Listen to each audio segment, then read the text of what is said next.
Krishna, I welcome all of you on this another episode of Gurudev Ki Madhur Smritiyan, Fond Memories of Srila Gurudev. I will start the program with Jai Dhwani. Jai Shri Guru Gaurang Gandharvika Giridhari Shri Radha Vinod Bihari Ji ki Jai. Shri Radha Raman Ji ki Jai.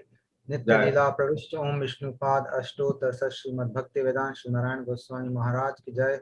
Nitya Leela Pravishta Om पाद अष्टोत्तर श्रीमद् भक्ति वेदांत श्री त्रिविक्रम गोस्वामी महाराज की जय। नित्य लीला प्रविष्ट ओम विष्णुपाद अष्टोत्तर श्रीमद् भक्ति वेदांत श्री वामन गोस्वामी महाराज की जय। नित्य लीला प्रविष्ट ओम विष्णुपाद अष्टोत्तर श्रीमद् भक्ति वेदांत श्री स्वामी जी महाराज की जय। नित्य लीला प्रविष्ट ओम विष्णुपाद अष्टोत्तर श्रीमद् भक्ति प्रज्ञान श्री केशव गोस्वामी महाराज की जय। प्रविष्ट ओम विष्णुपाद अष्टोत्तर श्रीमद् भक्ति सिद्धांत श्री सरस्वती गोस्वामी प्रभुपाद की जय। रूपानुगुरु वर्ग की जय। नवदीप धाम की जय। अनंत कोटि वैष्णव वृंद की जय। और भक्त वृंद की जय। श्री हरिनाम संकीर्तन की जय। और प्रेमानंदे हरि हरि हरि हरि बोल। आप सभी का स्वागत है इस कार्यक्रम में। आज का प्रोग्राम हम हिंदी इंग्लिश मिक्स करेंगे, मोस्टली ज्यादातर अंग्रेजी में करेंगे क्योंकि हमारे प्रभु जी मैक्सिको से अंग्रेजी बोलने वाले हैं, माधवानंद प्रभु। कुछ देर में मैं इनका परिचय दूंगा। पहले हम हमारे पूजनीय मधुसूदन प्रभु नवदीप धाम से हमारे साथ जुड़े हैं, इनसे हम लोग एक कीर्तन श्रवण करेंगे। First we are going to hear one kirtan from Madhusudan Prabhu from Navadwip Dham. So then I will give a small introduction for Madhavananda Prabhu and then he will speak. Madhusudan Prabhu दंडवत प्रणाम आपको। स्वागत है। दंडवत प्रणाम सभी को मेरा दंडवत प्रणाम। हाँ प्रभु जी, शुरू कर सकते हैं आप कीर्तन, फिर हम आरंभ करते हैं। जय गुरुदेव।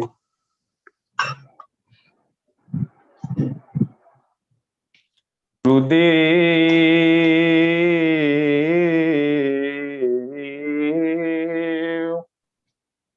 गुरुदेव बड़ कृपा करी गोड़बने माजे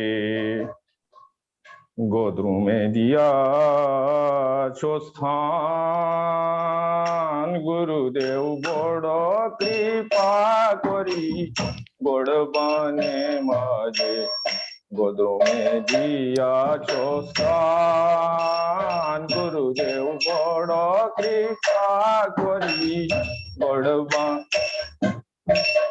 गोद्रु में दिया छो स्थान। आज्ञा दिला मोरे ए ब्रजे बसी, आज्ञा दिला मोरे ए ब्रजे बसी हरि नाम करो गान।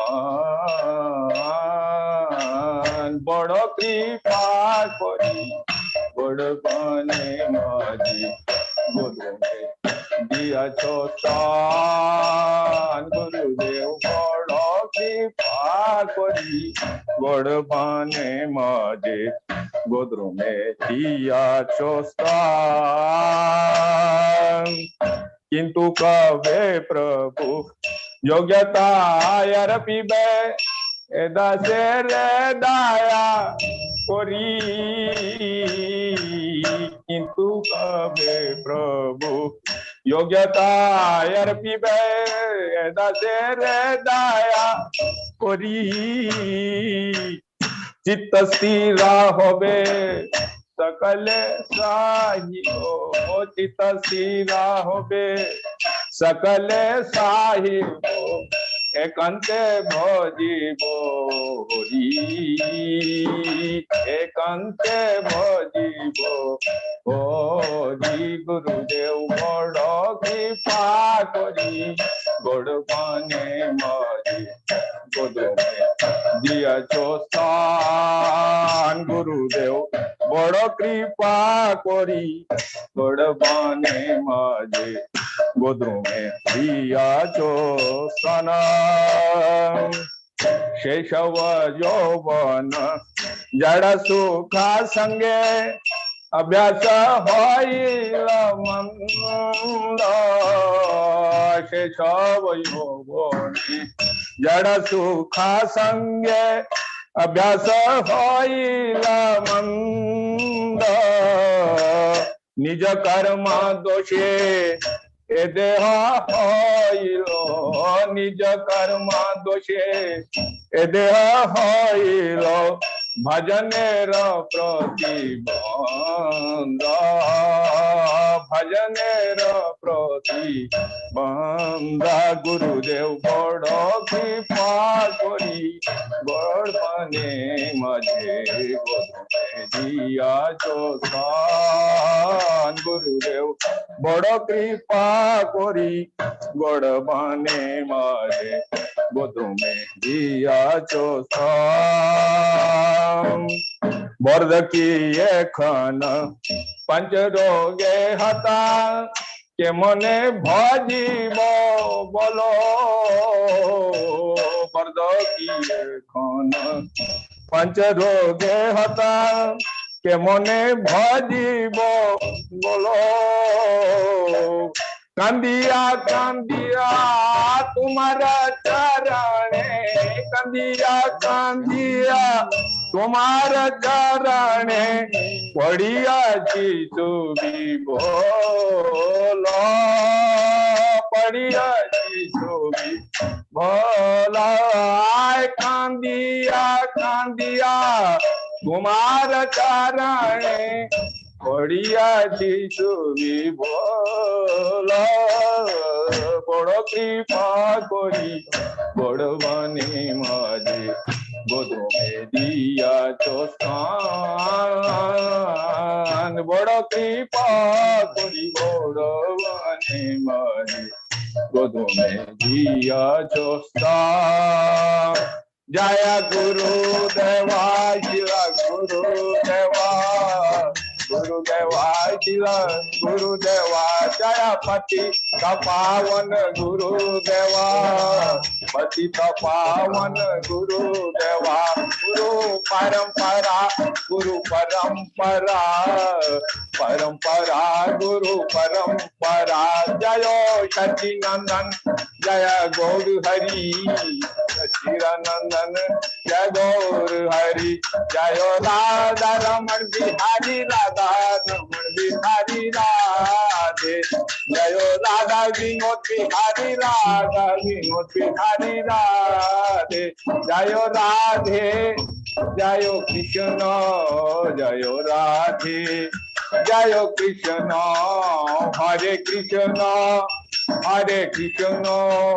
कृष्ण कृष्ण हरे हरे हरे राम राम राम हरे हरे जय गौर हरि बोल हरि बोल हरि बोल हरि बोल निताई गौर हरि बोल हरि बोल हरि बोल हरि बोल निताई गौर प्रेमानंदी हरि हरि। प्रभु जी बहुत सुंदर आपने भावमय कीर्तन किया है, बहुत ही सुंदर। गुरुदेव बड़ा कृपा करी गोद्रुम दिया अच्छे स्थान। मुझे ऐसा लग रहा है कि आपने अपने मन के भाव प्रकट करें इस कीर्तन में। गुरु जी ने आपको गोद्रुम में स्थान दिया है नवदीप धाम में, तो सचमुच ही आपके ऊपर बड़ी कृपा करी है महाराज जी ने। आप जानते ही हैं जो है वो तो वास्तविकता है जो है वो आप तो जानते ही हैं जो उन्होंने जोर करके एक्सरसाइज करके जो है वो उस वक्त यहाँ पे जी हाँ कृपा करके रखा। So Prabhuji has done very beautiful kirtan and he has expressed his own prarthana, on prayer to Gurudev, that Gurudev has done a lot of mercy on him, that he has given him a place in holy dham of Navadip, Godrum Dham, where he is staying, and actually Gurudev has given him orders to stay there and do his service, which he is doing. So very, very apt kirtan for his own condition, and the prayer which he is singing is very much applicable to him. Thank you, Prabhuji. Thank you, Dandar Pranam to you for such a beautiful kirtan.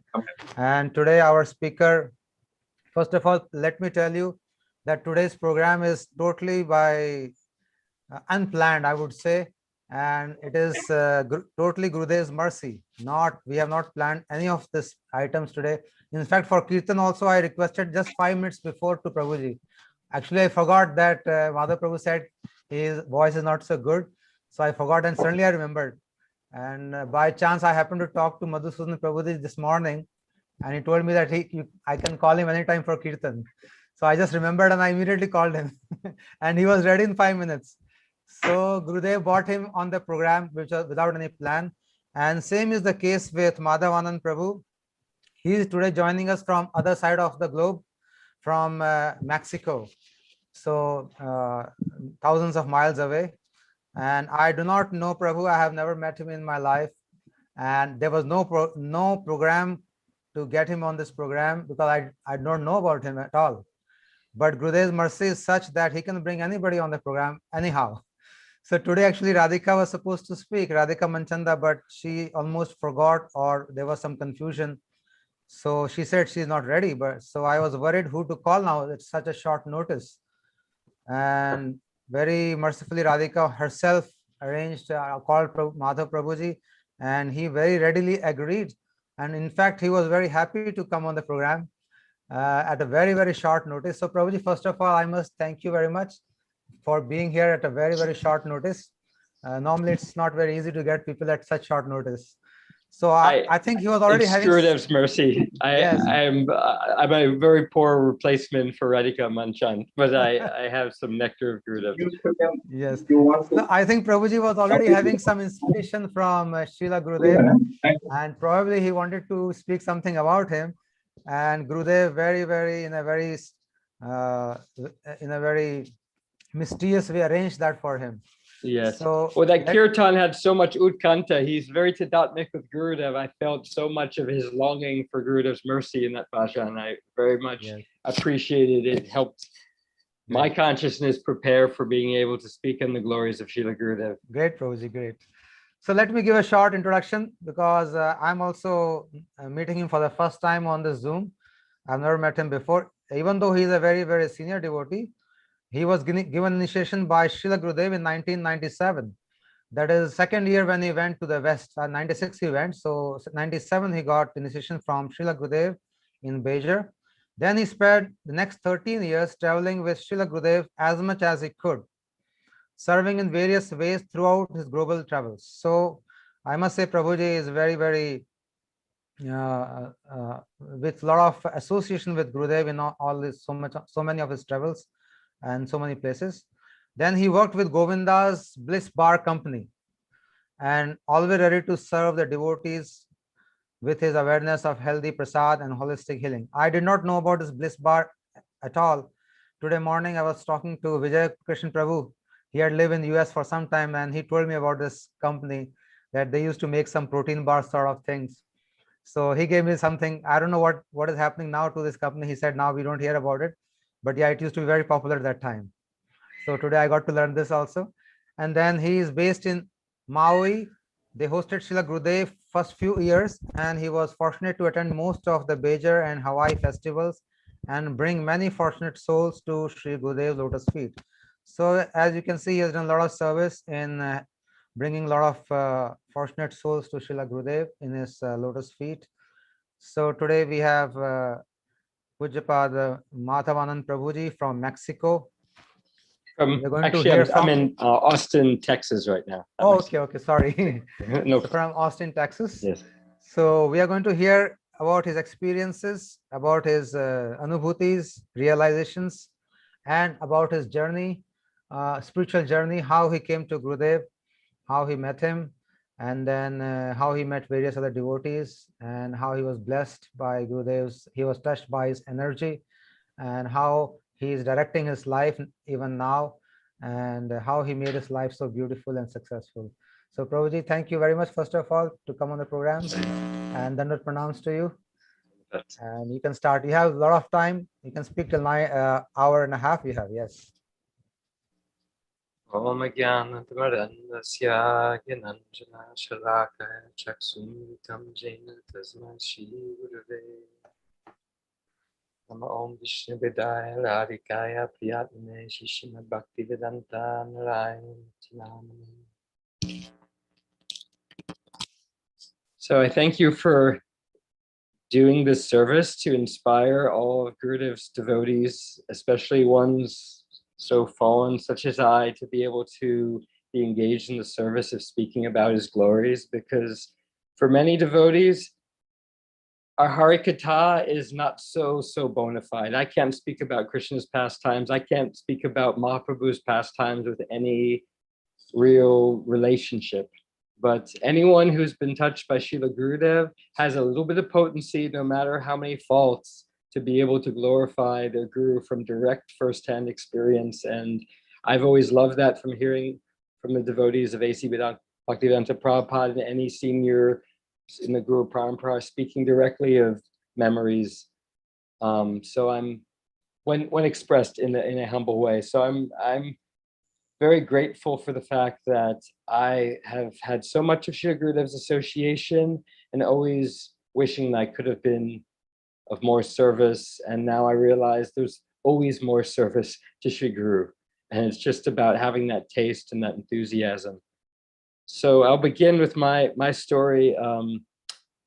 Basically, I was raised by hippie parents living in Hawaii in a treehouse. Very, very unstructured environment. My parents were the type that would have met Srila Prabhupada, but never got the chance. My dad had a guru, some Mayavad guru that my mom didn't like very much, and she was very anti-guru.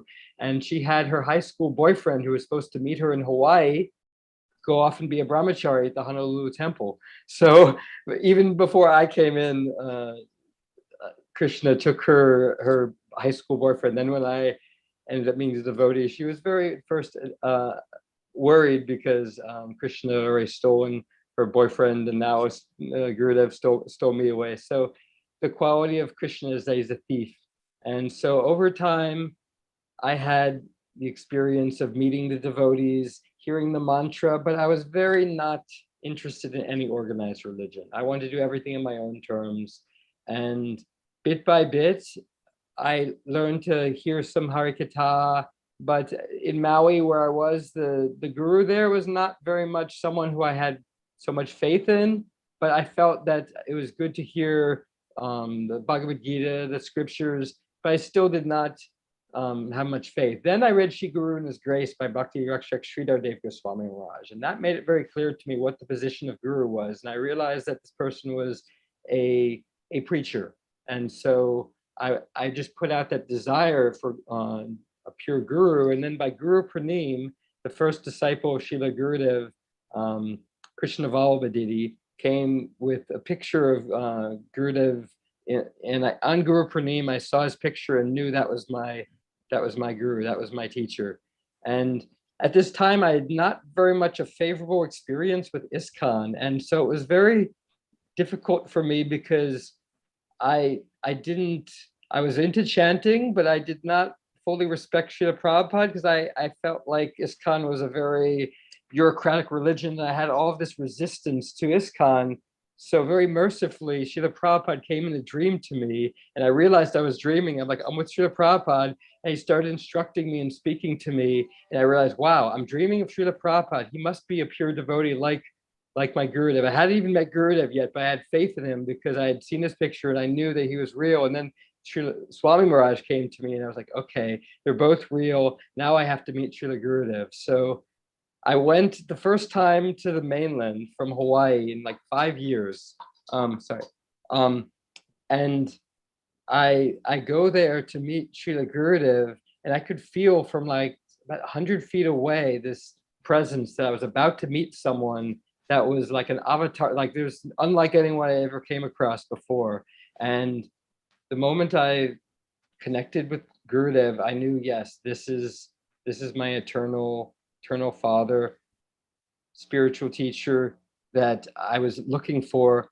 But it was very, very testing for me because I was so new to Krishna consciousness. I was very much still arguing with many people about many things and had a lot of deep-seated Mayavad concepts. And so it was something where I actually went into this purge right after I met Srila Gurudev, where I was crying for like 3 hours straight above the pandal because I was like, how am I going to be a devotee? There's all these older people that have been following Prabhupada for years. There's no one my age here. They only have young kids, and they're old Prabhupada devotees. No one my age at all. They're all very, very disciplined, spiritual practitioners who've been practicing many years.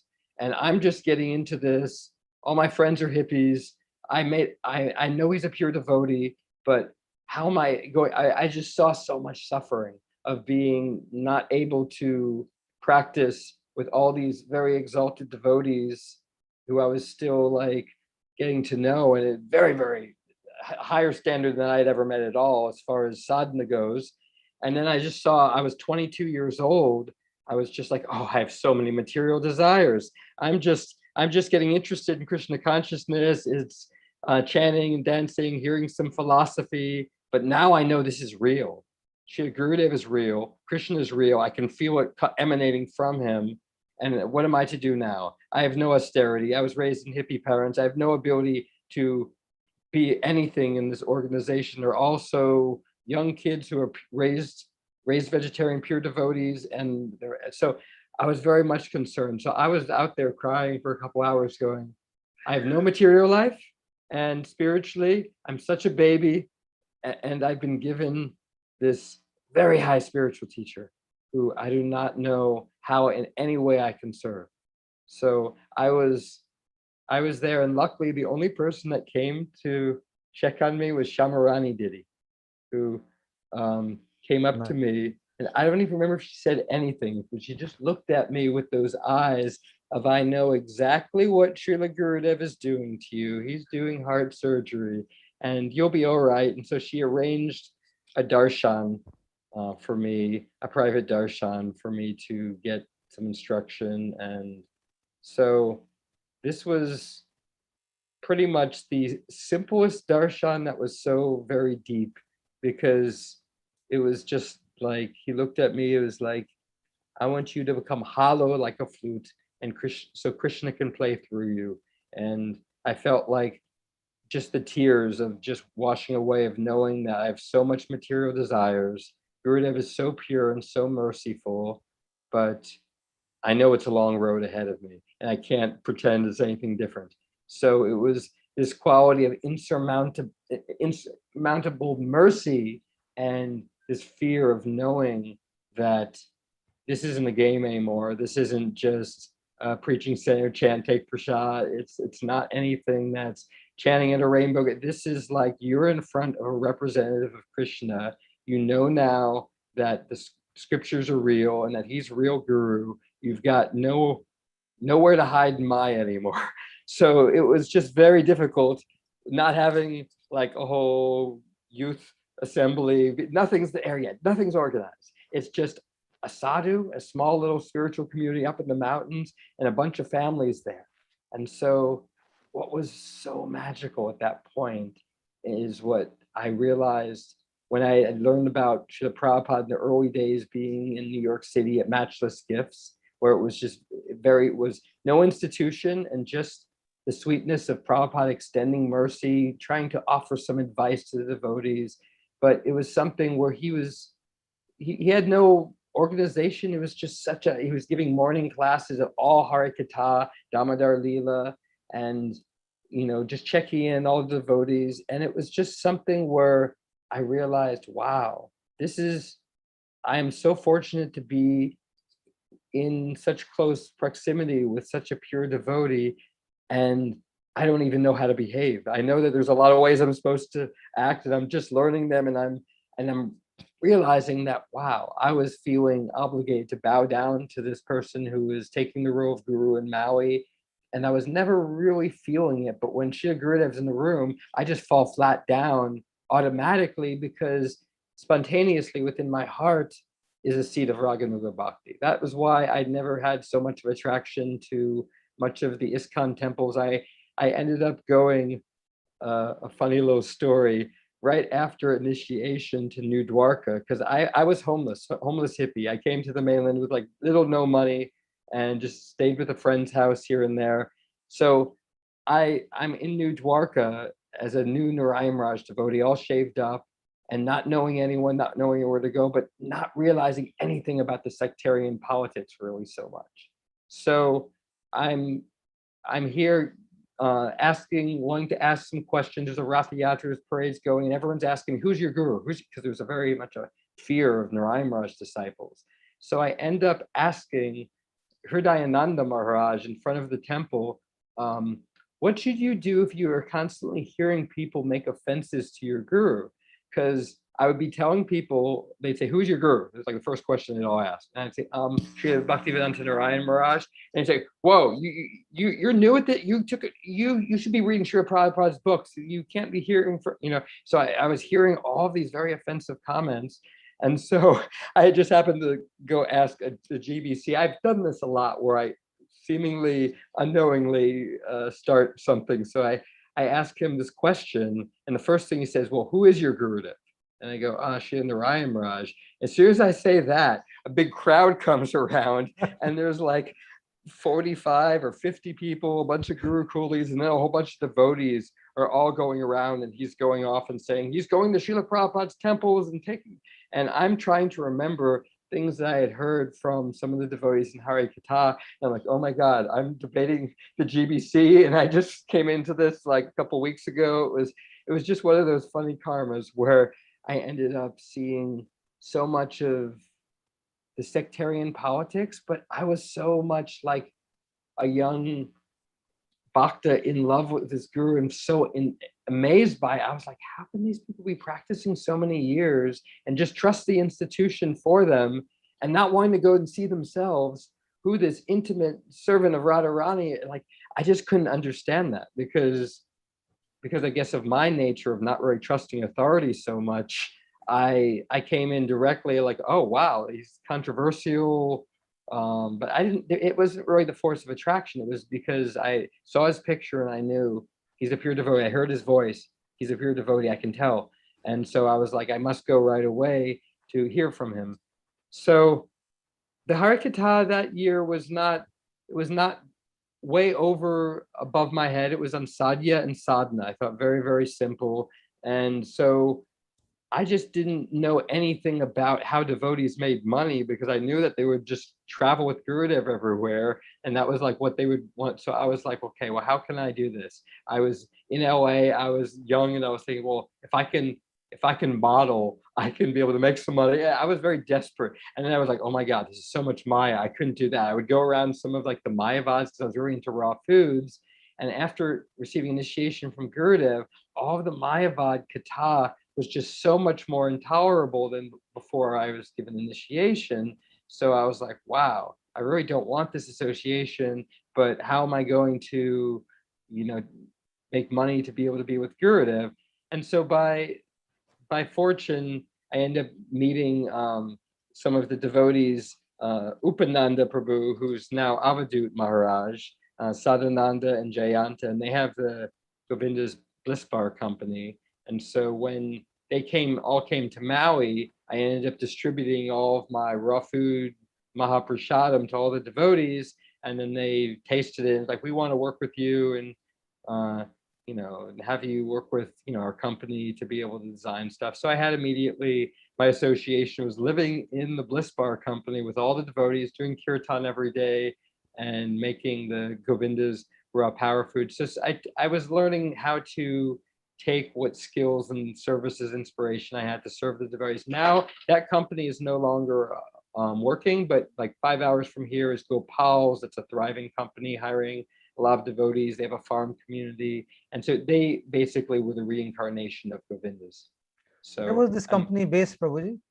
They're based in, I forget it's a small town in Texas. They've had like up to like 40, 50 devotees out there in Kartik, especially when the COVID was at peak. Everyone was just going up, living in a more of a self-sufficient atmosphere, making energy bars. But now there's, I think there's about 16 or so still living out there. You're also working on the same place. I'm not working with them anymore. I've not worked. No, that time you were in the same place. At that time, I had helped start it, and then I began the Govindas Bliss Bar. You were the idea behind it. Yeah. I was not a long-term partner, but I've done that all over the world, designing products and working with some devotees, some non-devotees.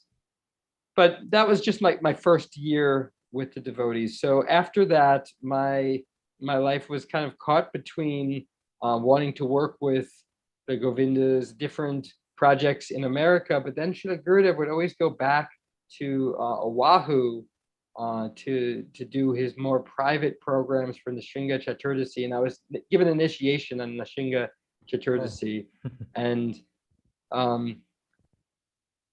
the woman who had introduced me to Gurudev gave me the name Madhava as a nickname, and then Gurudev gave me the name Madhavananda Das. So it was very much, I kind of knew that was the name he was going to give me. And it was very difficult because I knew the standard that he wanted me to go be a brahmachari and live in the ashram. And I'd been to India like only once. I didn't go to India till 99, but I had some fear about going to India because of my love for raw foods, and it was never a very difficult it was a difficult transition for me, some things with the diet and the lifestyle, but ultimately I could see that it took a couple years for Gurudev to get that I was a little bit different than some of the devotees there, and we developed an interesting rapport.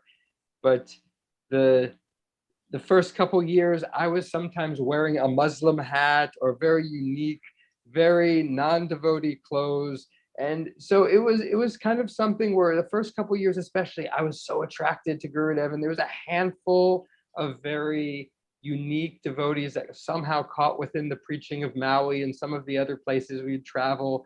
But it was still something where there wasn't very much a youth presence. It was very young children and the older Prabhupada devotees. Mm-hmm. So it was very much some years I was one of these few persons where did he come from? Because I was living in Hawaii, but I would be traveling to Badger, to the festival, and into wherever I could go to see Gurudev. I had, very much, I should say, fly-by-night businesses before I worked with the Govindas people. And very unconventional, but I would always be showing up there. And I was one of those persons that would never leave, but was never quite adapted to the devotees fully. So I will share my favorite pastime now with Srila Gurudev, where I felt the most of his mercy and the direct experience of when he answers a question, we don't always fully understand it, sometimes for years. Sometimes we have an intellectual understanding. The other devotees that are around will hear something differently, and they'll explain it. Oh, he answered it. This is what he meant by this. And people can argue, here's what Guru meant by a certain thing. Some of the times you get an answer from Gurudev that is so much more than the words and so life-changing. So become hollow like a flute. That was the first thing he said to me. And that process happened many, many times when I felt Gurudev's mercy, whether in his presence or just feeling his mercy from doing bhajan, feeling the reality of his eternal love and affection. But this time was a form of a chastisement. So I don't remember the exact year. I think it could have been 2003, but it was a morning walk, and I had been, let's say, very much every time I would see Gurudev for after 9/11, especially, I was in this mood of thinking the world is going to change very soon, and I don't know where I want to be in the world, but I want to be with Gurudev. Very worried about all the conspiracies and things happening. And so I had this desire to ask Gurudev a question about all this research I did in the Bhagavatam that Prabhupada wrote many times about Rakshasas run the political parties, and they're going to create emergencies so that, people will have to live out in the forest and live on route. And so I was one of those devotees that was like wanting to ask Gurudev a very controversial question, and never seemed to be the right time for it. So I just happened to ask it at the absolute worst time possible. There just happened to be someone from the NSA, I think he was FBI, he was an Asian person who came there with Tilak saying, yeah, I'm part of the national, but I'm interested in Krishna consciousness. I want to check this out. So the devotees didn't quite know what to do, but they were all very respectful. They in the inner circle, they prasad with them. They're very, very open and transparent. But it was nonetheless someone from like national security on the morning walks. And so I go up to Gurudev and like, Srila Gurudev, yes. And I was very much, especially in morning walks, some of the times he didn't really want juniors asking questions if they were not something very relevant. And some of the times, you know, he would chastise people for, and so I knew it was kind of like, might not be the appropriate place, but I had this burning desire to ask him. But I had heard him say things when he was asked about the Illuminati and different things that was like, oh, just chant Hare Krishna, don't think about these things. So I was like, okay, I don't want him to just say, just chant Hare Krishna. So I asked him in a tricky way. So I said, Srila Gurudev, other than chanting Hare Krishna, what should we do about the Rakshasas that Srila Prabhupada wrote in his books are destroying the world with their rascal schemes? Like, what should we do about? So he kind of shocked at first and looks at me and goes, why are you thinking like this? And then he starts moving with his hands. He says, he has given me Harinam on the Shringa Chaturdasi. So many times if Gurudev was very heavy, he would look like Nrsimha to me. So he was like, why are you thinking like these things? I want you fearless like Prahlad. And he get very, very heavy with me. And so that was his answer. And then what happened after that, though, was very, very mystical, because I was like, okay, I better just chant Hare Krishna. And I started chanting, and it was the first time I had chanted more than 32 rounds. I chanted 72 rounds that day, but almost involuntarily. I was not knowing how it was like a mystical thing of how so many japa was coming, and I was pronouncing the mantra. I wasn't like abbreviating it, but he was giving me the experience. And I think then I saw afterwards, why was he angry? He was like, no, you must have faith in the Nam. No, there is no other way. No, Krishna is your only shelter. Harinam is your only shelter. Faith in Guru is your only shelter. So the answer to his question was what he filled me with by his chastisement, like Nrsimhadev, in the answer. Other than chanting Hare Krishna, no. There are tons of problems in this world, and there's no other solution. And I'm giving you an experience of the mantra and the shelter to know that this is your only shelter here in this world.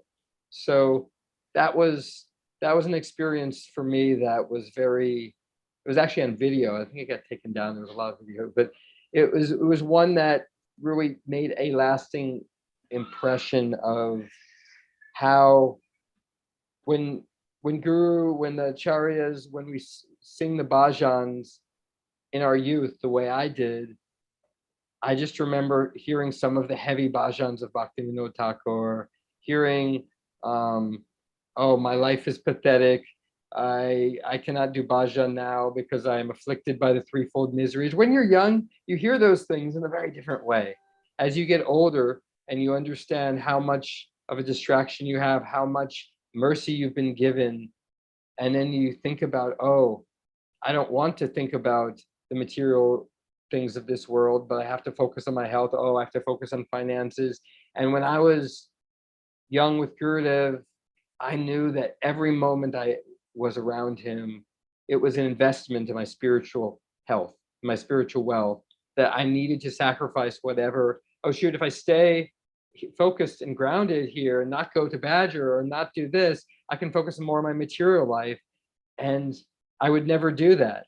But then I also realized, oh, I'm not really so overly focused materially, or not enough spiritual discipline to go on tour with Gurudev as a brahmachari. So I felt so much pain knowing that I felt like the Arjuna describes the riven cloud that is, half developed yogi, half baked yogi, so it was something where that pain and that separation from feeling that Gurudev has a very high standard of what he wants from me, and knowing throughout the years, any little bit of bringing someone to him, bringing in an offering. I just remember in Gurudev servant Madhav Maharaj just came and thanked me profusely for bringing rose apples to Gurudev, because it's very rare. They have them in Maui. They're in Krishna Lila, very rose tasting apple. And I just remember the smile that he gave me when saying, oh, Gurudev was very happy, just knowing in such a small way that you can please Gurudev. I would ask him sometimes, you know, like if I could do certain seva, because I didn't always do this. I would give it audio cassettes with, audio CDs with Gurudev's katha mixed with bhajans. And I was not so much liking to do always book distributing the same way. So I made thousands and made my own sleeves and different mixes of Krishnadas and all the different devotees in our Sangha. I would give them out to people, and people still come up and say, oh, I still have some of these bhajan CDs. But I was very much self-motivated like that. So one time when in the ocean with Gurudev swimming, I just said, Gurudev, can I distribute CDs for you with your katha and bhajans? And he very mercifully looked at me and said, anything you do thinking of me, you do for Krishna, I will accept and will keep you free from Maya. So over the years, he really saw that I felt some shame and some guilt for not doing everything the way that, you know, many of the temple devotees did. And every year I would, you know, sincerely try to bring people, bring offerings, do whatever I could. But it was a very high standard. And I saw how much, like, I was not always up to par with that. But I realized over the years that the magic was not just in thinking I'm very qualified, in knowing I am not qualified, but Gurudev's mercy is stronger than my unqualification. And so that was something that really he would give to us when he would say, don't be hopeless. So, you know, he would speak some very high katha, and then after a while he would be like, oh, but first you must not criticize one another, because you can't just do speaking high katha and do very Rasik Bhajan and think that your Sangha is going to be able to, as a whole, be able to serve me. He's like, I want you to have love and affection for one another. I want you to not gossip and fight amongst, you know, oneself. And it's very easy in, like, what most devotees have known, with when everyone's wanting to serve Srila Gurudev, but everyone is also always hearing katha somewhat in their own way, and feeling, oh, this is the most important seva. Oh, this is the most important seva. So over the years, you begin to see, okay, wow, this devotee that I might have some differences with, they're so sincere in their service to Gurudev. When Gurudev would come and unite everyone, then any of the offenses I feel like I would do, or other people do, are all forgiven, because of Gurudev's mercy would unite people. And so these are the things that, after Gurudev entered Nitya Leela, require so much more prayer, for us to be able to pray for that mercy, to be able to have the humility to honor and respect all our God brothers and God sisters, and know that parts of Gurudev's mercy are all in them. And even if we have our own, I remember when that person was, you know, we have all of our own gossip we've heard about anything and anyone, we have to be able to come to terms and see that Gurudev's a doctor. We're all in the hospital, and he's so merciful and just wants us to not fight amongst each other and to sincerely serve more. And I'm praying to be able to increase my service for Gurudev, even if it feels like some of the times that, you know, there's more and more fractions within, you know, the different sanghas, and feels like it can be divided. You doing things like this, people hearing the mercy of Gurudev and how he's affected so many souls all across this world, can help bring that lobha, that greed for Guru Seva. And when we have that greed, we'll find opportunities, I realize. You know, when we have that greed for doing sadhana, we're going to find time for it. We're going to wake up earlier naturally. We're going to find people that are thirsty for the mercy of Guru.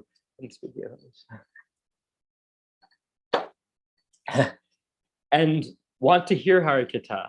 And some of the most amazing things for me happens like on Harinam, if I'm, you know, chanting, but there's not really any real preaching. And then after the kirtan, I have a little bit of taste of kirtan. There's one person that's there asking one question. And if they're sincere and they ask a question, then all of a sudden, Gurudev comes through me to share stories of Guru's mercy, to inspire some katha, exactly what they need to hear. So I know that it's not like we can feel disqualified by any of our lack of, whether it's following, not chanting enough, any of our offenses that any of these things, we can feel, oh, I'm so disqualified. I have no ability to inspire anyone in Guru Seva. But what I've learned over the years is that when there's Seva, if we're just a little bit open and we have just a little bit love and faith of Gurudev, that he'll engage us. And that's something that we won't see it when we're in apathy. And that's the problem some of the times is devotees can confuse humility and apathy. Apathy is very dangerous. Apathy is what the whole of the material world of Maya is based on. Everything around you is distracting you from Krishna. And when we see that, that is our own Maya, because although everything is illusory in this Maya world, by the grace of Guru, we're given the understanding of Yoga Maya, to be able to see how the pure devotee sees. And that's like, how do we see that? We pray for their mercy so that we can, from internally, from our Paramatma, from Guru within us, we can see that guidance in our lives now to know where there's advanced association, to know where our association isn't good and we have to really just do sadhana and stay within, and when we need to go out and find association where there's people that actually want to hear the glories of Krishna now. Because right now there's such a disturbance of people's Maya, whether it's the security of socializing because of the lockdown, the security of being able to, even just for devotees, being able to travel and have association with devotees with money. They can travel whenever they want to go get sadhu sangha. Some of the times in the lockdown, people can't. So everyone's experiencing, due to, these changes, the sense of, where am I really at spiritually? Am I allowing my fears to override my faith in Krishna? That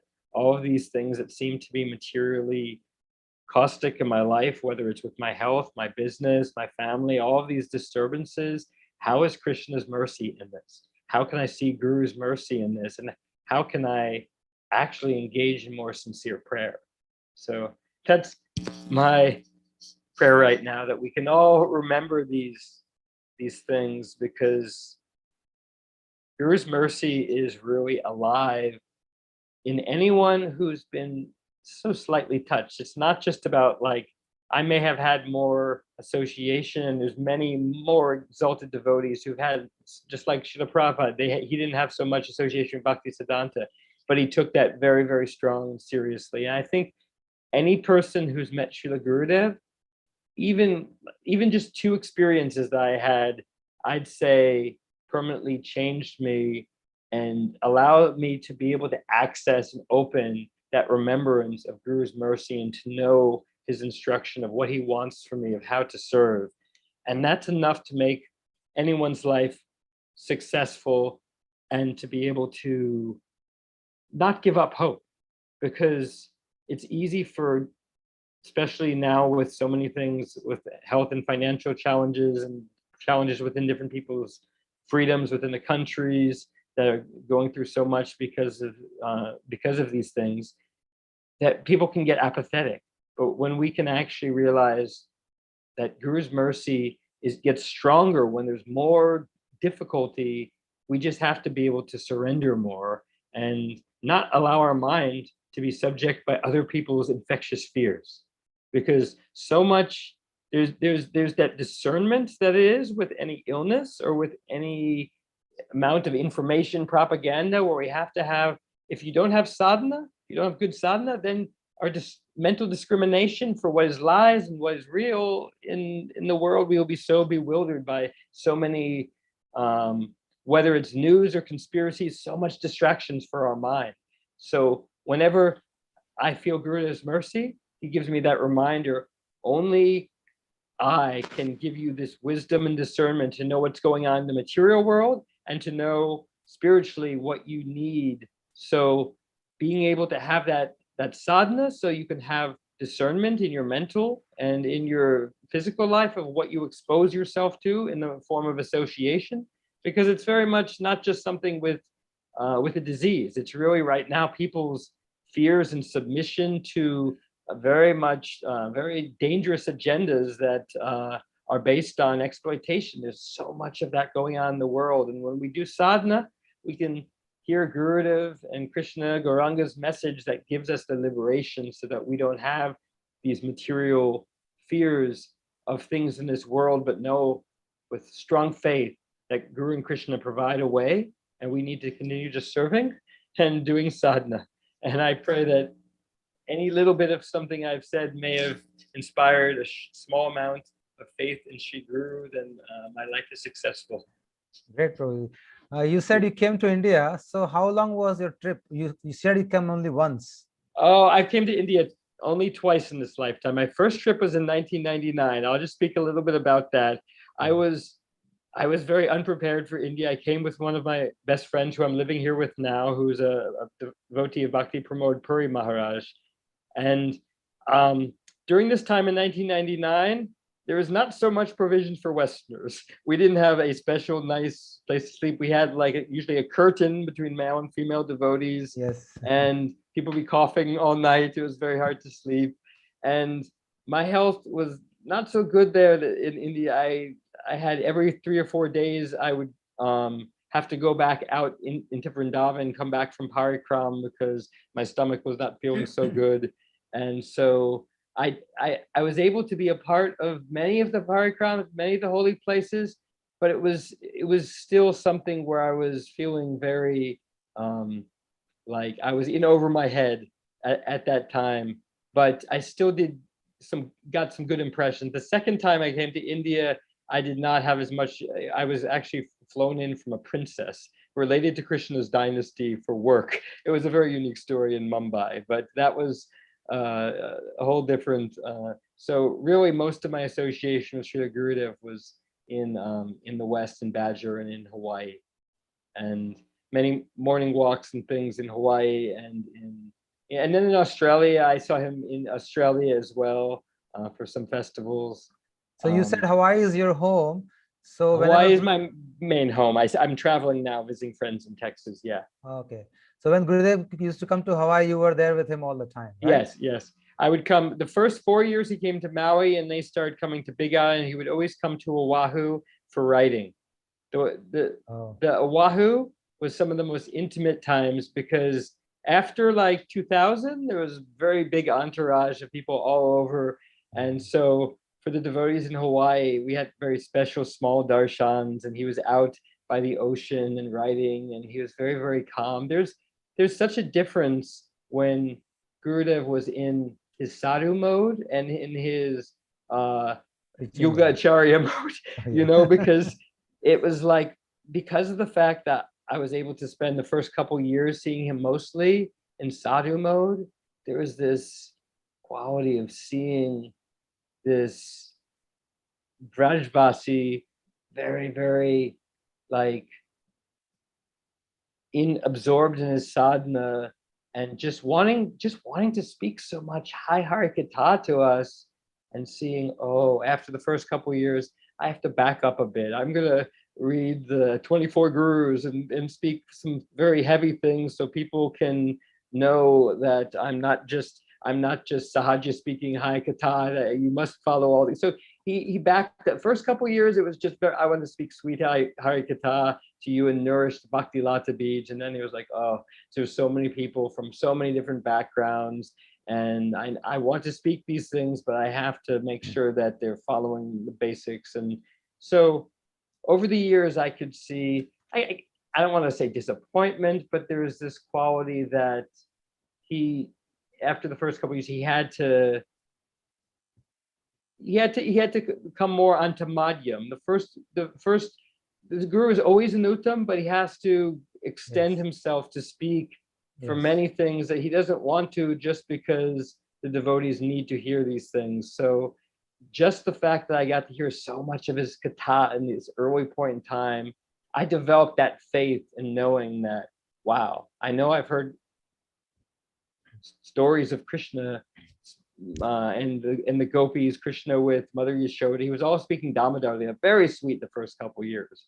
All the just long katha. He would of course ask some of the devotees to speak different parts, but it was something when he would be speaking this Hari Katha, I was like, he knows Mother Yashoda, he knows baby Krishna, and he's speaking with the authenticity, like if someone's speaking of their own family member, how they can speak with so much affection and direct connection. And so that was when I realized, like, I didn't understand, because I was so much like, oh, I want to do lots of kirtan, but why hearing so much Hari Katha?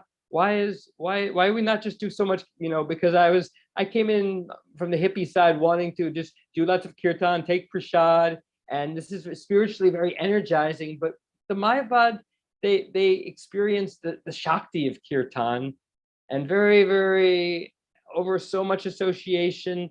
Once the ego gets out of the way, they can accept authority of Guru in the transmission of the Shabda Brahma, and why we accept the mantra in the disciplic succession and all of that. But when you're raised with everything metaphysical and spiritual, it's all for give you energy. You can experience kirtan's external quality that is like, wow, kirtan has all this power in it, the whole names of God. If I get a spiritual name from a guru, I'll have a name of God, it'll be my name, and I can have, so many people can approach Guru with desiring that. And so what I saw was the more association I had with Gurudev, of how powerful he was, how he could look at you and know exactly what was going through you. He would many times just scan the whole audience looking through, and I was like, wow, he's just like able to know all of our Maya, who's been doing seva, who's been total rascal. He just scans through, knows all of that. Now he knows what Hari Katha to speak. And he would always speak things that would be like, everyone would be like, wow, he was just saying that just for me. That's the quality, like Krishna can be dancing with, millions and billions of gopis, and they're all experiencing like it's a very intimate, small rasa dance. And Krishna's, only with me. So that quality of Guru, I saw over and over again, of how he would be able to know exactly when to speak something very soft and very sweet, when to chastise the ego, and then the hardest part, when to totally ignore you. And I'll speak one of a very humbling pastime that happened in Hawaii.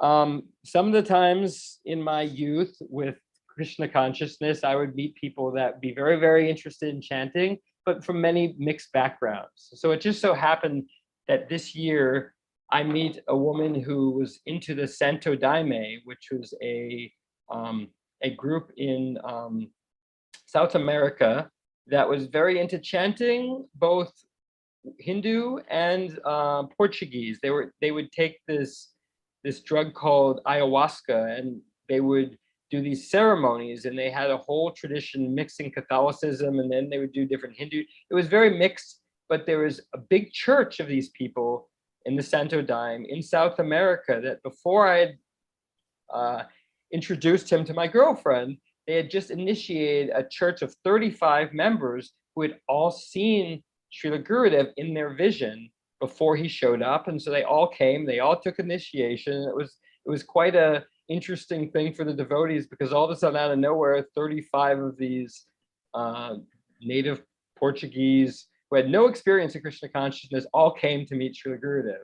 So he came, initiated them all, and in Hawaii, a couple of months later, my girlfriend, I introduced her. I didn't know what to do in this relationship. I knew she had to meet Gurudev, but I was feeling like, I don't know if I can. This is just a little too weird. She sings these strange Portuguese songs. She likes kirtan, but I at least have to have her meet Gurudev. But I was not being forthright. This is my Gurudev. This is my girlfriend Gurudev. She's part of this ayahuasca. I didn't want to introduce her like that. So she was a photographer. So I was like, this is Michaela. She's a photographer and she wants to take pictures of you. Gurudev did not want to hear any of that. He knew exactly what was going on. He looked at her and goes, why you not want initiation? So she's like, Gurudev, I've already taken initiation. And he's like, what? And he's like, the Santo Daime. And then he asks Braja, Santo Daime, what day? And he goes, oh, that was the group in Brazil. And, oh, they all come, they all take. He's like, well, why not? He's like, no, I am part of this tradition, and they worship, and so she starts like trying to explain that, because she didn't quite get that he had just, and I didn't even know that either. So he was just like, yes, they all came, they all took initiation and take the mantra now. And so it was very funny like that. But then my friend was like, you know, your girlfriend, she's really out there. She's like talking to Gurudev about ayahuasca. And so I didn't understand this whole pastime, but the Gurudev after that next day, he just looked away from me. So I realized never be anything less than humble and honest with Guru. He knows and sees all. Don't ever think that you can hide anything from him. So that was like my only experience where I was like, chastising is great. Praise, I'm a little suspicious of, but yes, if you know, it's better than being ignored. So be totally forthright, because I had times, honestly, where I felt so fallen as a devotee that I did not want Gurudev's legacy to be oh, that Madhavananda, he's rascal, he's bogus devotee. So one year in Oahu, I think it was like the second year, third year, I was thinking like, okay, you can't do this anymore. You can't be, you know, not following properly, being a disciple of Narayan Maharaj. He's so gloriful. He's so much glories. He's so exalted. People criticize him because of you. So I was planning on giving him my beads and saying, Gurudev, I can't represent you. I'm too fallen. You've tried for a couple years and I just can't. So I was in my head thinking, okay, you have to do this because you don't want. And so as soon as I come to him, he many times wouldn't greet me with like, oh, Madhavananda, but this time he was like, oh, my Madhavananda, and completely, and gave me a big hug, right? And so it was this thing where he completely just extinguished this whole, you know, so he knew when we were in our complete humility where we knew we were nothing, and whenever I was like, oh, I'm doing this seva, and he just looked at me like, oh no, don't you, you know. So he never really, he knew that I didn't really want compliments and that I much rather have him come as Nishringa for me. So I accepted that some of the times by circumstance I got some of his wrath, but it was always so much with love that he knew that he had to destroy my ego that thought, like once I remember bringing Sri Padyavali and some of these higher books that I was reading in a Kushakrat translation. So he would sometimes say, why you so you should just be Bhagavatam, and you know, so he saw some of the tendency to want to his devotees to want to go beyond their means. It was very quick to be able to cut that off and know exactly what we needed to hear. Just lost you. Oh, I can hear you. Yes, you're good. Oh, anyways, the screen just left. Okay, so yes, so he always knew exactly how, and that when I would see in darshans, he would be sometimes so heavy with some brahmachari, and the next person be completely sweet. Next one would be a baby, be laughing, joking with it.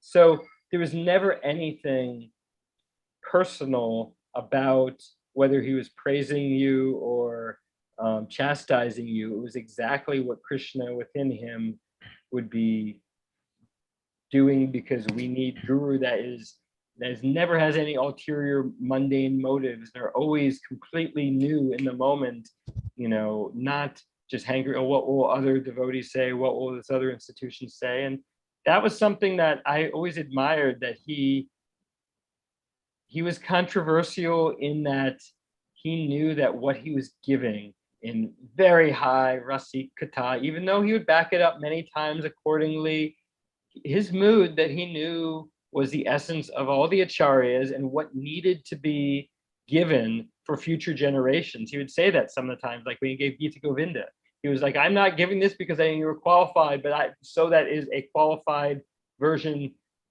comes to the world, so that when people are ready, they can have this jewels as it is, you know, this very exalted literature. So he gave us so much that he knew that we would have to grow into, and so much of the kata was things that in the first couple of years I could not get the full depth of it, but I knew the potency of hearing it. I had faith in that.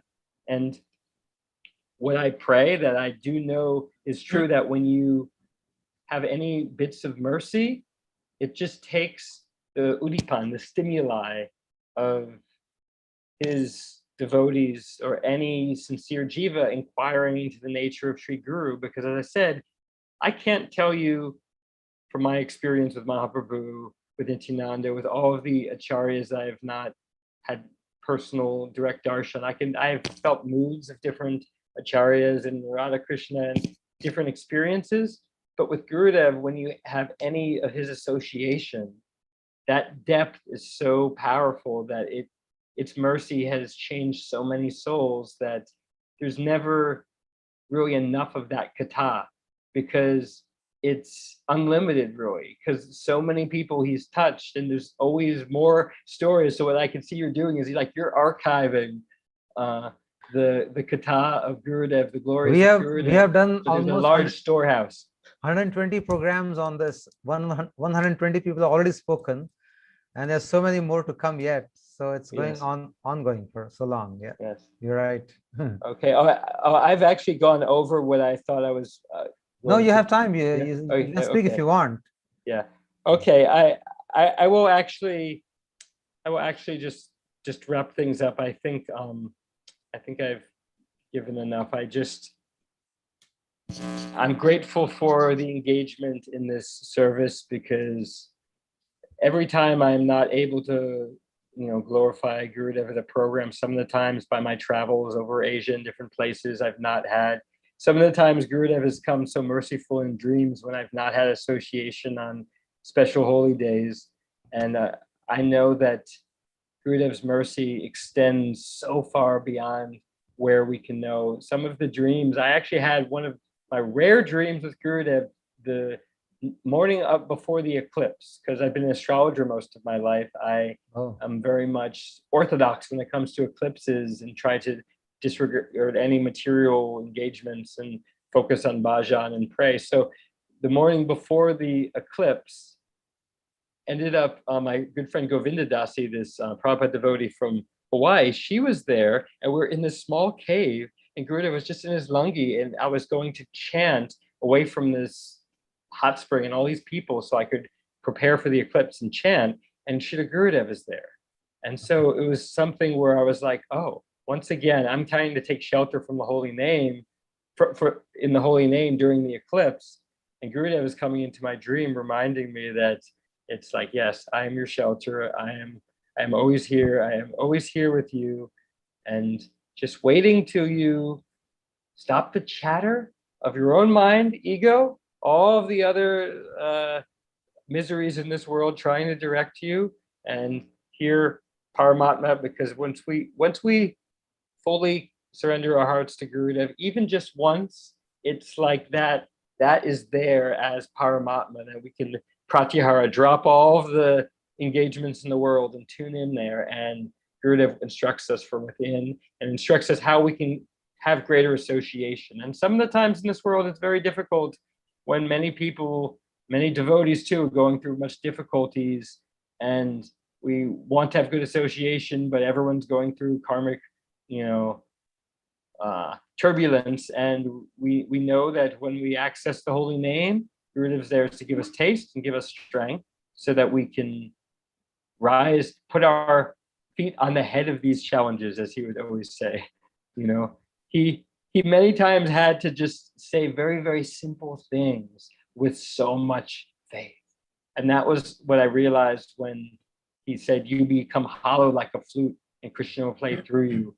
That's something that always loops whenever I look at what am I full of, my ahamkar, my ego, my false shelter. And I realize now, as I get older, that any of the things I thought were shelter, whether it's healthy foods, yoga, any of the things that when I first joined the devotees, I was like, oh, we're so much more evolved because we do this, and this, and the devotees, eat sugar and healthy. And so I had a lot of my offensive anarthas because of my material thing. And over time, I realized all of these false shelters, yes, they all have their place in a limited degree, but only Guru and Krishna is our real shelter.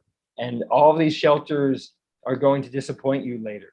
And they all will fall short of making your mind fearless in the face of death, in the face of suffering and attachment. So it's like, as time goes on, I realize all of Gurudev's teachings get so much deeper, because the part of us that's resisting the hamkar, the separation that goes, no, I can enjoy on my own, and I'll still find out a way to become Krishna conscious because I'm very intelligent and devious, and I'll figure out a way to both enjoy my senses, look like I'm practicing a little bit better than I can so I can get adoration, pratishta from other devotees, and still hide all my anarthas, because if I keep them hidden long enough, then maybe they'll go away on their own. You know, right now, I feel like in my life, in many devotees' lives, we see there's so much more stress, so much more difficulty with many people's health. There's so many more things that are impetus for surrender. But if we think that, okay, if I control the material energy more and just become more of a controller, then I'll be able to get it on anything. But I don't have any time to do sadhana because I got so many things to control in my lives. And realizing how much the hamkar is wanting to do that right now. And then as soon as we do sadhana, as soon as we tap into Guru Gauranga and faith in the holy name, then all of our material anxieties start shedding away. One of the interesting things is that without even trying, some of the times, effortlessly, the path of certain decisions that our mind has that we're in anxiety about make themselves clear. Krishna clears the way from just doing sadhana, and Guru reminds us of that. But when the material anarthas and our material, all of the faith, the things that distracts our mind way up, then we forget that. But when we actually do our sadhana sincerely and pray, oh, Guru, please give me taste in the holy name. Oh, Gauranga, please give me this mercy so I can understand that everything in this world, nothing has any pleasure or real taste at all, aside from things that are directly connected to Guru and Krishna. When we know that, and in my lifetime experiences I had with Gurudev, many of them were so much of feeling that and knowing all my anarthas that were blocking it. Like many times at a festival, I would feel this blockage of going, Gurudev's trying to reach my heart, but I've got, he would say, you've surrendered your heart and you keep the key in your back pocket. So that was very much like, you know, we would have an experience and be like, oh, Gurudev's mercy. Oh, I just have to surrender. And then we contract and go back to our ego, I, me, and mine. Well, I want to surrender to Guru. I'll do service like this and this, but full surrender, no, I'm too young. I have too many things I have to do. You know, and so over time, I see, oh, none of my shelters have provided any relief from the burning pain of this material world. Guru's shelter, and how can I serve the devotees now? And so it's like that was really the funny thing is the other devotee that was in this dream was Govinda Dasi, who's very elder, who I'm helping out whatever I can with her health, and she's wanting to create a shelter for devotees. And so there's something whenever we can engage not just our tongue and bhajan, but actually real cultivating our material activities so that we don't just have to be money making, but being able to have something where we can donate a portion of it to be serving the devotees, and our energy to be able to be directly connected to Guru Seva. All of a sudden, we feel a connectivity that for me gives life. And when we have so many things that by their nature, they're distracting us from Krishna, they're thinking, oh, maybe this thing can threaten our health, maybe this is going to crash the economy. Man, there's so much material anxiety now. And so it really feels like as devotees, we're so much more needing to take shelter, but very easily our minds take shelter of so many other things because, well, I want to do sadhana and have my mind shanti and peaceful, but I got to be in survival mode now because there's all these things in the material world happening and changing. So as Guru's mercy comes in, we realize you can't afford not to. Because are you still into conspiracies that you were before? Well, here's what I've learned over time is that the Bhagavatam is very, very blunt about what is happening in this world. Srila Prabhupada was very, very blunt about that. but we can't rest our mind in thinking that any of the conspiracy gurus have it all figured out. But we can take the warnings that our leaders in this world are very, very corrupt. Many of them, they say rakshasas, they subhuman, many of them only wanting to control with disasters and emergencies. There's a very famous quote that I post a lot about. It was Srila Prabhupada would say that our government state is rakshasa, man-eating demons, and that if soon that they would create an emergency just to destroy the freedoms in order to restrict people and take away God and religion. And so these things are very much warnings that we've had from many acharyas. And now I think it's a time where people see that there are things in this world that are result of lower spirits, bhutas and things, and that many evil beings that we're seeing much news about doing much child trafficking, things like that. These things exist in this world, that we cannot make this material world place to be a place of enjoyment. There's very strong amount of exploitation happening, and way more than people want to believe, because our minds very easily are prone to anxiety. So my understanding of how, because of being an astrologer and my astrology chart with 3 planets in the 8th house is very prone to see things in a more esoteric, shamanic, understanding astrology and tantra. All those things are ruled by the 8th house, and so it very much creates something where I had an inclination for that.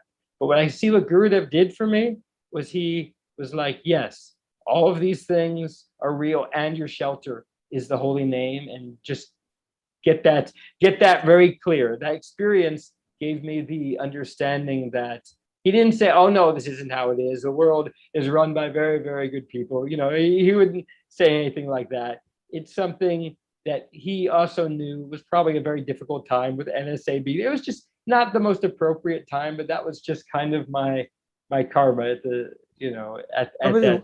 What does your astrology say about the future now? A lot of people are saying that the new Prema Yuga is going to start and all these things. Yeah, yes. What do you?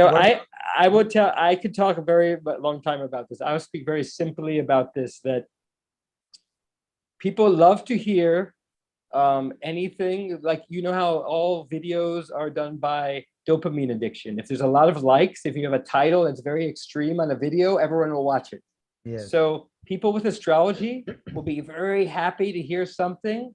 It's either total gloom and doom or total utopia. We're just about to enter. Everything is getting very positive. Everything is getting very negative and a lot of fear. Either way, people get a big dopamine spike and feel like, oh my God, it's all awful. I better chant more. Either way, they will get very, very moved.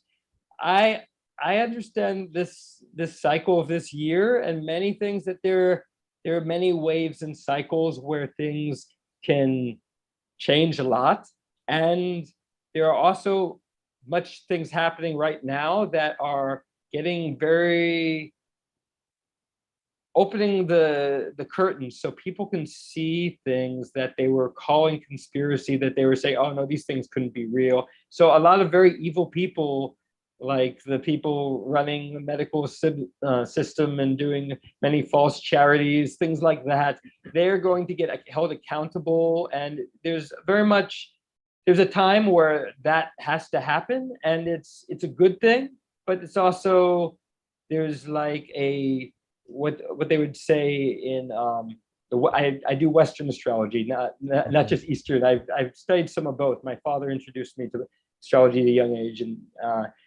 I work with the outer planets. Neptune's a planet of illusion. So we have this cycle right now. There's a big square with retrograde Gemini dealing with communication issues, and Neptune, illusion. And so it's a point in time where a lot of things, so much speculation. And so this is actually the time, I'd say, especially these next couple weeks, where if you don't do very good sadhana and burn through all the chitta, the coverings of the mind and all the mental speculations, you'd be more confused if you watch the news, try to figure out what's going on, because there's so much delusion right now. And we really need to be able to have that strong faith in and discernment, that faith comes in of knowing that, yes, that this age has much corruption and gurus are only shelter, but with certain things that are coming now, with a lot of theories about whether it's related to governments and medical, they can be very distracting, but we have to see Guru is both within us, and when we do sadhana, gives us the intelligence. So that's really what I can say is if we do our sadhana, we will be immune from some of the very inauspicious astrological elements with Mercury and Neptune that over this next month or so can take people's minds for a ride.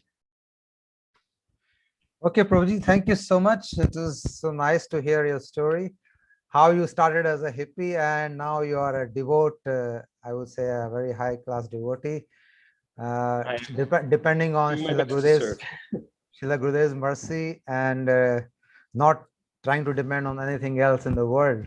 Though you have temptations, but you always keep on track, as you have told. So I can see your transformation by the whole story. You're told how you started with hippie parents on a tree house, and then you read the book Sri Guru and His Grace by Bhakti Rakshak Sridhar Maharaj.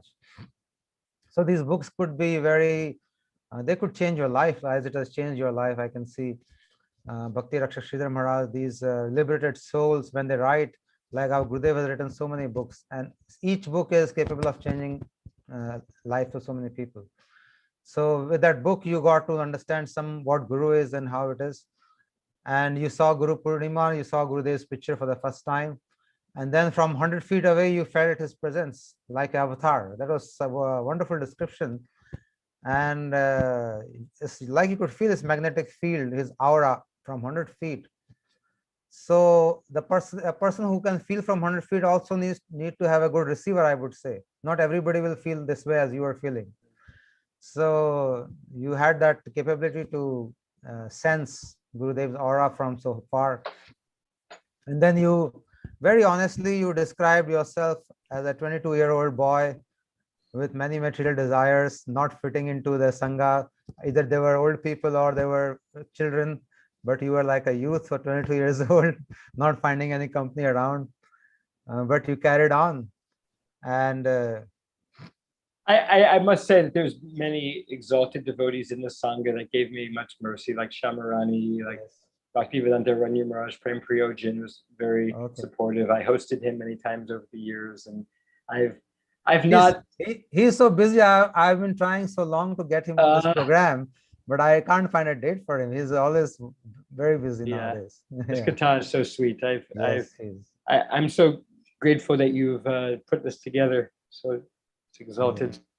I'm also very lucky to have his association when he was living in India, when Gurudev was here. So we had some very good association during parikramas. So he's really nice here.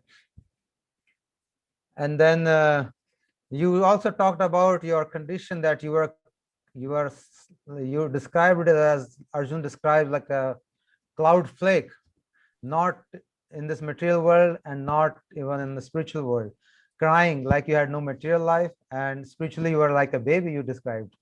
So yes, sometimes we feel like this, but when you hold on to Gurudev's lotus feet, everything becomes very nice, as it became in your case.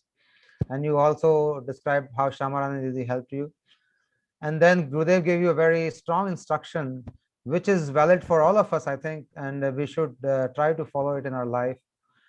He told you, I want you to become hollow like a flute, so that Krishna can play through you. Yes, I think this is the essence of bhajan. We are full with so much dirt inside us that Krishna cannot do anything to us. He cannot play through us, as he's playing through Gurudev, like he's playing so much through him. Once I asked Srila Gurudev in Mathura, when his preaching was going on very, very good, and he was all over the place. So I said, Gurudev, you are amazing. How you are influencing so many people all over the world. how do you do all these things? How do you get this energy? How do you do it? And you know what he said? He says, hey son, listen, if Krishna wants, he can get all these things done from a wooden statue. So I am doing nothing. It is all Krishna who's doing. So this shows how hollow he is, and he's just following Krishna's and his parampara's order. And he wants us to become like this, also hollow, without any giving us our own input. Just receive input from higher authorities and play it out. So yes, we are all endeavoring to become like a hollow flute, which Gurudev has told you. And you said when you went in front of Gurudev, nowhere to hide in Maya anymore. You cannot you cannot say, make your stories and think that Gurudev will not know anything. Yeah, he knew everything. And you very rightly described, he would scan people sitting in him, around him, and he would know about each and every person. I told this incident in our house. It has happened once. I just remember talking about you. So there were a lot of people, and there was one friend, my wife's friend, sitting there in the house, who was not a devotee. And like you said, he scans everybody, and he stopped at that lady. And he said, hey, you got many thousands of births ahead of you. What are you doing? You should do Harinam. I mean, out of nowhere, he spoke that you have thousands of births ahead of you. And she was not a devotee also. She was like eating meat and everything. She was just her acquaintance. So I've never heard him say such strong words to anybody. But suddenly, I mean, whenever he scans, he finds people with less number of births ahead probably. And suddenly he saw someone with thousands of births sitting there in the audience. So he was probably taken aback, and he spoke that out.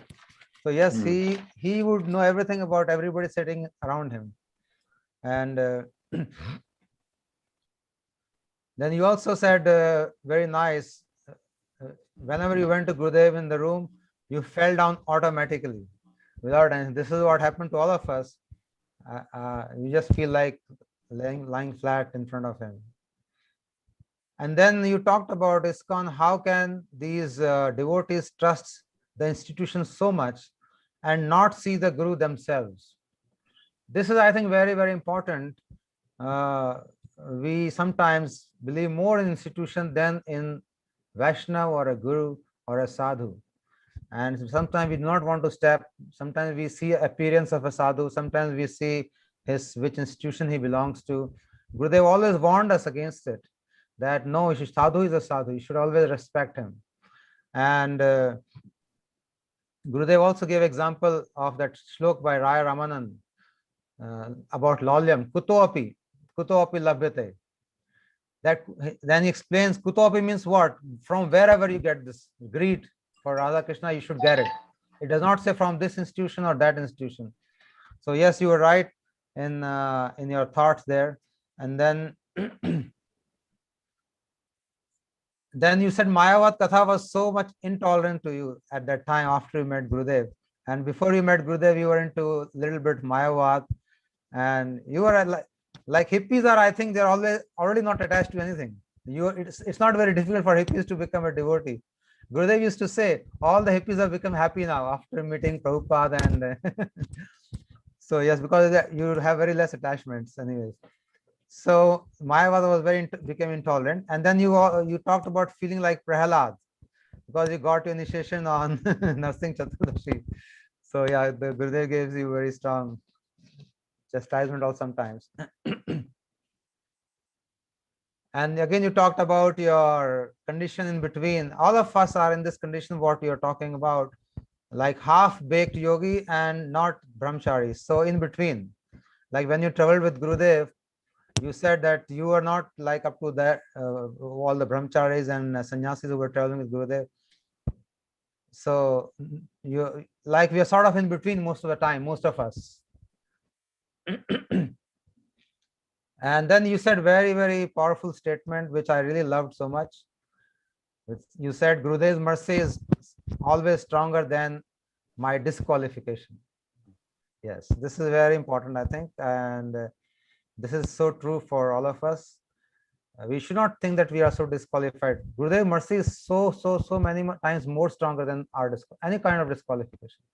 So he can pick up anybody and give him Radha Dasyam. It is It is his discretion. It is in his pocket. And he can, if he wants, he can pick up anybody from the street and, hey, here Radha Dasim for you, if he likes, if he's happy with him. So we just need to make our Gurudev happy anyhow. And if we can do that, yes. Then you said very nice thing, Gurudev is a doctor and we are all in hospital. Yes, we should all realize this, that we are all in hospital. And yes, if you also said, if you have little bit thoughts to do something for Gurudev, he will engage us, he will do everything, but we should have a little bit of desire.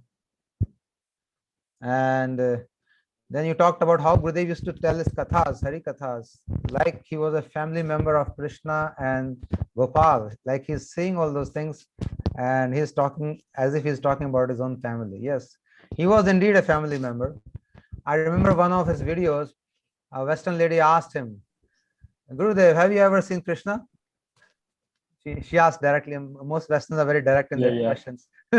So Gurudev smiled and he got very energetic. He said, yes, many times. Very beautiful. He's very beautiful. Not only said, I've seen him many times, but he's describing how he looks. I mean, he was so eager to reply to it. Like normal people would get confused. What do I say? But he was so confident and you could make out that he has seen it many times and he's been playing with him. And he's describing how beautiful he looks. So yes, it is like his own family. And then you also talked about Gurudev ignoring you. Yeah, he has done this Leela with so many devotees. I've heard on this program also that sometimes he would ignore you to get something in your head and to correct you. But when you are down so much, and like when you described, you are about to give up your beat back to him, then he was in a totally different mood. He came and hugged you. That is so wonderful to get a hug from Srila Gurudev. I don't think many people have got hugs from him because normally people only get to touch his feet and offer him pranams. But you are one of the lucky ones to get a hug from him. So it is great. I think you got a hug. When you were going to give your beadbacks back to him, you forgot about it totally. Forget it. I'm not going to do this now. So he would know when you are down and he would love you so much to pull you back again from there. But when you're too high, when you're too much inflated in your ego, he'll start ignoring you so that to get you back on ground. So he would play with you and he would correct you so that you understand best. Because sometimes if somebody tells you, will not understand. So he had very subtle ways of getting things across and correcting you and bringing you on track. So he was like very expert in this to how to guide his disciple in the correct path. And I can see all of his disciples are so elevated now, like you spoke and how I could see your journey, how so many realizations you spoke about. So I can see Gurudev's mercy clearly in your life and how he's raised your consciousness and understanding. And then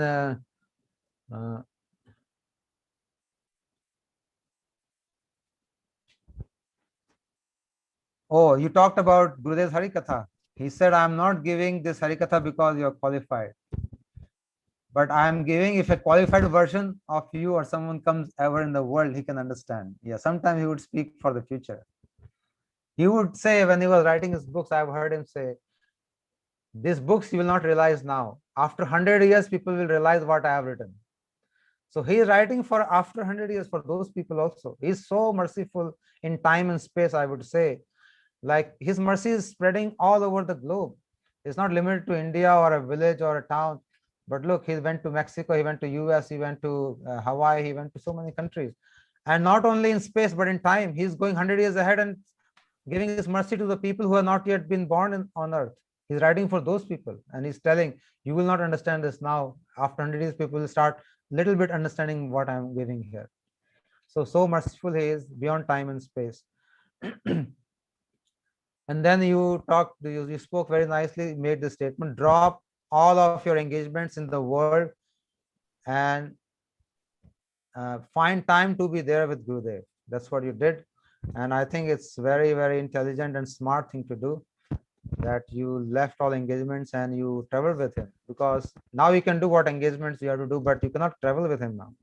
You cannot get that association. So I would say you were very, very intelligent and smart in making that decision.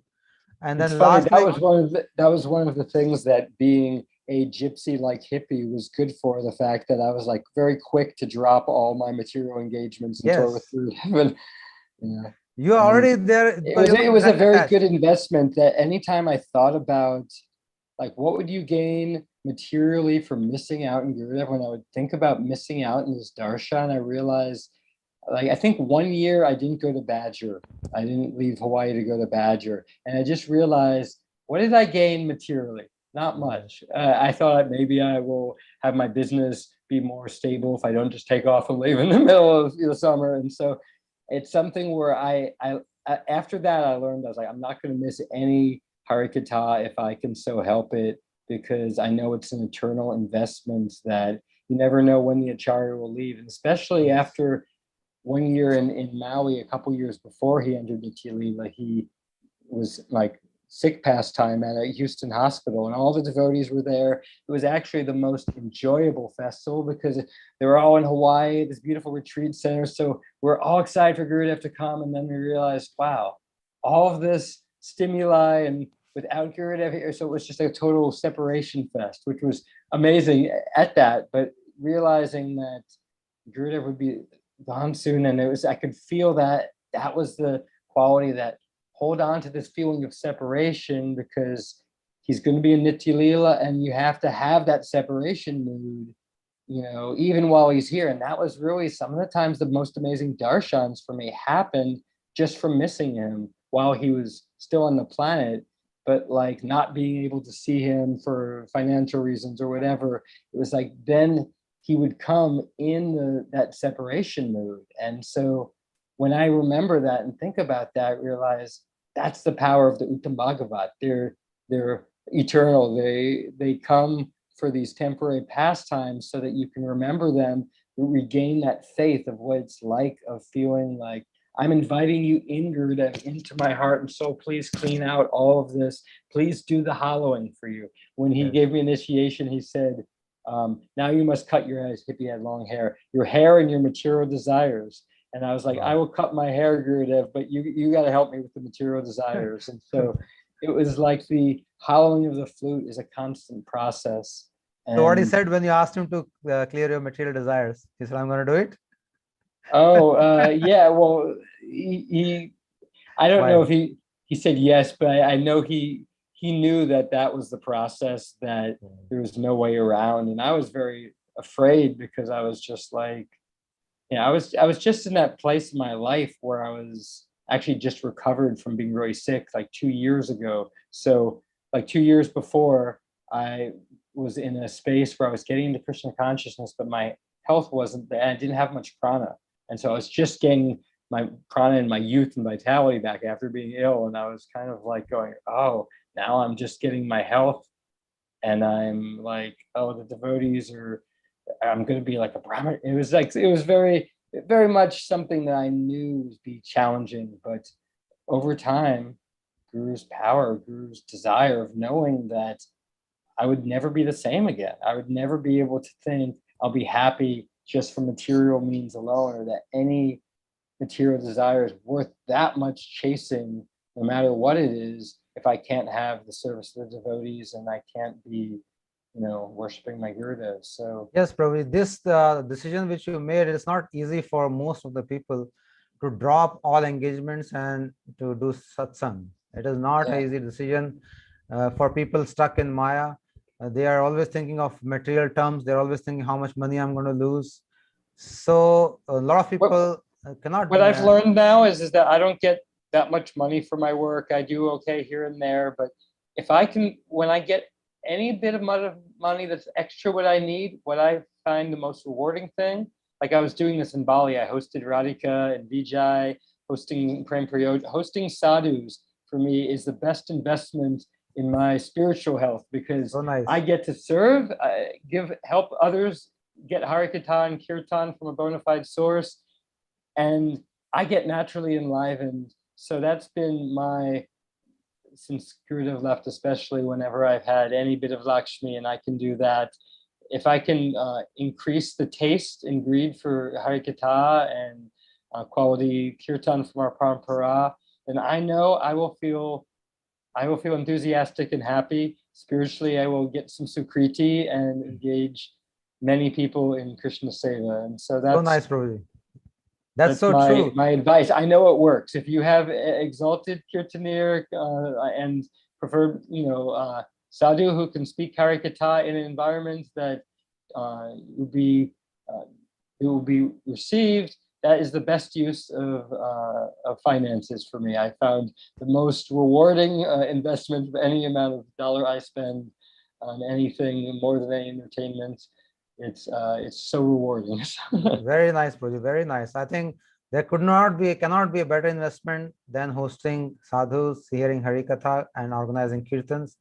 You cannot, money cannot do any better thing than that in this world. Whatever you do, I mean, this is the best investment you can do, and to be with such sadhus by leaving all engagement is the best decision you can make in your life, I think. And and lastly, you talked the final point about false shelter. Yes, we all are taking false shelter all the time. Like you were talking about healthy food. Yeah, healthy food is to extent it's okay, but it will not save your death. It is not. Healthy food, very strong, materially strong people in the world, powerful people, we think they are going to help us. No. Money, no. Now you have seen in this corona time, so much people, so much money are helpless. They are loads of money in their pocket. They are running in the hospitals, but they are not getting oxygen. Somebody's dying like that. And they are realizing that all this money and all this work is of no use to them when it is required. And people are dying, they are dying, they cannot do anything. So this is so right. If we can have proper shelter, instead of believing in material money and material people, just have faith in Krishna or Guru, then we'll be saved. Then everything will be nice and we'll be saved. As I was reading one purport of Bhaktivedanta Swami Maharaj Prabhupada. He was saying independence is depending on Krishna. That is a total independence. If you're depending on Krishna, you got to worry about nothing then. You can do whatever you like because you're depending on Krishna. But we are depending on everybody, everything else and everybody else except Krishna. So that is our whole problem and disease with us. Hope with the mercy of Gurudev, someday we can have 100% shelter of him and Krishna, like you are told just now. And Prabhuji, thank you so much for inspiring. And I can see your realizations with being with Srila Gurudev, and I can see your beautiful life going so nicely. So nowadays you are living in Austin only, or you keep going to Hawaii? I have different, I still have travel for work. I design health products, and I may be going to Oregon still, maybe going back to Hawaii soon.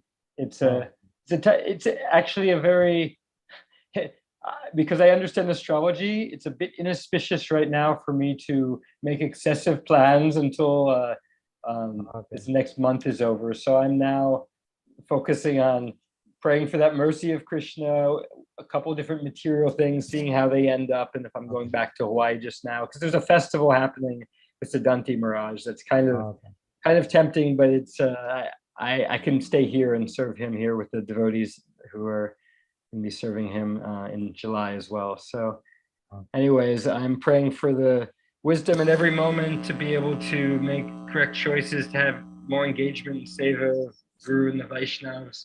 Thank you for all that you're doing by archiving all of these wonderful memories of Srila Gurudev. And I just implore everyone to have more and more faith in the name and in Guru as the astrology, as all of the influences materially go through some difficult cycles. We have to have our minds very strong, fixed to the lotus feet of Sri Guru, because otherwise there's many different material and psychic factors that can disturb our focus, our determination. And I'm preaching most importantly to myself right now, because I know that it's only Guru that's inspiring these words to come through me, and on my own, without Guru's mercy, I have no potency to share these words, but Guru's gives me so much, and I am grateful for this ability to share these memories. Thank you, Prabhu. Thank you, Madhavananda Prabhu. Thank you so much, and I thanks all the listeners. Thank you so much for being here and listening to Prabhuji's sweet Harikatha. Tomorrow again we are going to meet at 8 o'clock in the evening. Tomorrow we will have Chaitanya Chandra Prabhuji, Chirag Prabhuji. He's going to recite beautiful poetry for Srila Gurudev, even though he has not met Srila Gurudev ever. And he is a disciple of Bhakti Vedant Sridhar Maharaj. But he has written some beautiful poetry, which he's going to sing and also explain to all of us. So again, we'll be meeting at the same time. Srila Gurudev Maharaj ki jai. Jai. Sant Koti Vaishnav Vrand ki jai. Gaur Bhakta Vrand ki jai. Srila Gurudev ki Madhur Smritiyon ki jai. Gaur Bhakta Vrand ki jai. Gaur Premanande Hari Hari. Dandavat Pranam Prabhuji. Dandavat Pranam. Thank you so much.